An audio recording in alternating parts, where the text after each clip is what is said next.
But 15 years after 9/11, 15 years after the worst terrorist attack in American history, we're still having to defend the existence of a facility and a process where not a single verdict has been reached in those attacks. Not a single one. Now, despite the politics, we've made progress.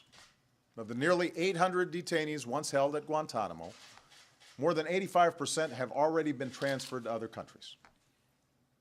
More than 500 of these transfers, by the way, occurred under President Bush.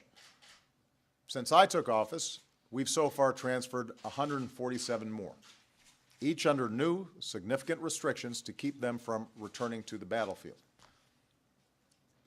And as a result of these actions, today just 91 detainees remain, less than 100.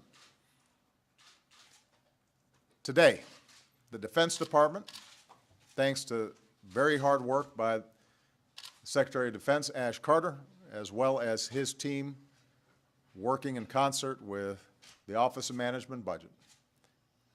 Today, the Department is submitting to Congress our plan for finally closing the facility at Guantanamo once and for all.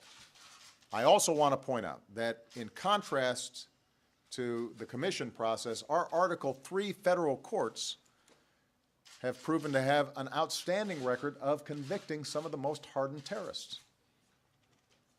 These prosecutions allow for the gathering of intelligence against terrorist groups. It proves that we can both prosecute terrorists and protect the American people.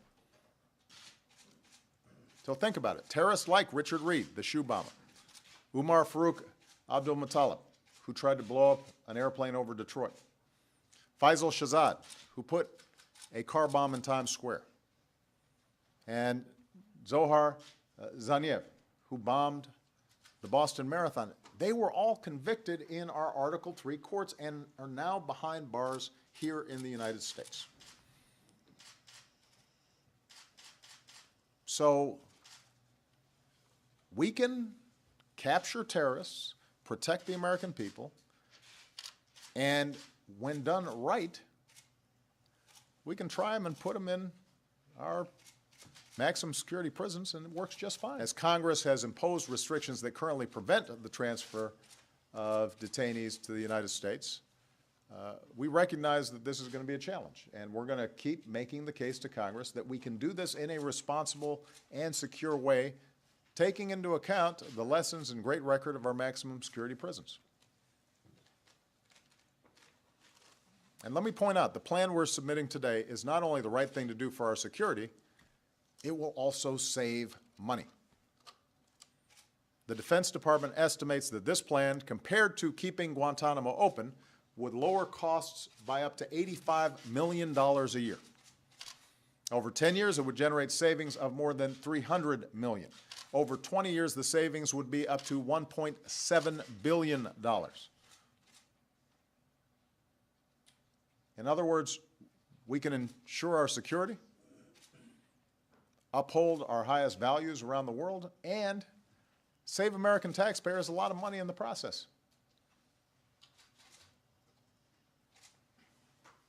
So in closing, I want to say I am very clear-eyed about the hurdles to finally closing Guantanamo.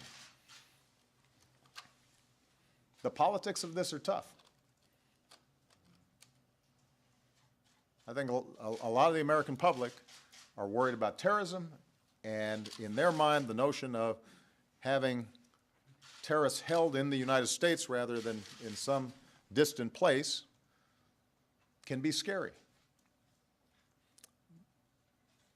But part of my message to the American people here is we're already holding a bunch of really dangerous terrorists here in the United States because we threw the book at them.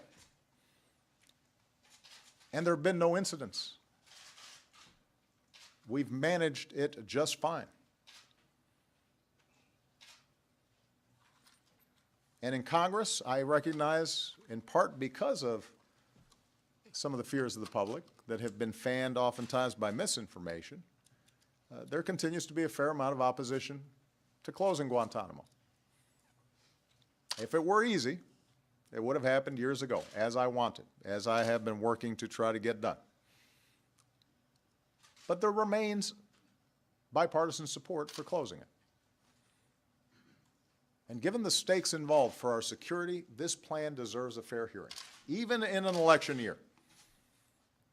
We should be able to have an open, honest, good faith dialogue about how to best ensure our national security.